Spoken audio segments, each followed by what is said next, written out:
Hi అండి, అందరూ ఎలా ఉన్నారు? బాగున్నారనే బాగున్నానండి. ఇదంతా ఏమిటనుకుంటున్నారా? ఇది మసాలా చారు. మసాలా చారు చాలా చాలా టేస్టీగా వచ్చింది. డిఫరెంట్ స్టైల్లో చేసిన మసాలా చారు. రెగ్యులర్గా పెట్టుకునే మసాలా టమాటో చారు కాదు, చాలా డిఫరెంట్ స్టైల్లో చేసిన మసాలా చారు. టమాటోలు వేశాను, కానీ మీకు టమాటో కనబడదు. ఇందులో చక్కగా ధనియాలు, జీలకర్ర, వాము అన్ని వేశాను. ఏమేమి వేశానో మీకు తెలుసుకోవాలంటే మాత్రం తప్పకుండా మీరు 2 minute వీడియో, ఎక్కువ లాంగ్ లెంత్ వీడియో కాదండి, చాలా చిన్న వీడియో నేను చేసి పెట్టాను. సో దట్ మీరు అందరూ చూస్తారని. లాంగ్ వీడియో అయితే మీరు చూడట్లేదు కదా, వ్యూస్ రావట్లేదు, ఎవరు చూడట్లేదు. సో లాంగ్ వీడియో కాకుండా నేను షార్ట్ వీడియో చేసి చూపించాను. సో మీరందరూ తప్పకుండా ఇలా చేసుకోండి, తినండి. మసాలా చారు మాత్రం అదిరిపోతుంది. ఎంత టేస్టీగా ఉంటుందంటే అంత టేస్టీగా ఉంటుంది. ఇప్పుడు పిల్లలు కూడా ఇంట్లో ఉంటారు కాబట్టి ఇలా చేసి పెట్టేసి, ఇలా వడియాలు కానీ చిప్స్ కానీ నంచి పెట్టేస్తే సూపర్ సూపర్ సూపర్ టేస్టీ అండి. చాలా చాలా టేస్టీగా ఉంటుంది.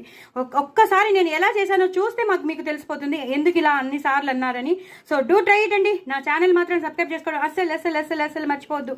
చాలా చాలా టేస్టీగా ఉండే మసాలా చారు. గ్లాసులు తాగేస్తారు, నిజం చెప్తున్నా, అంత బాగుంటుందండి. బాయ్ అండి.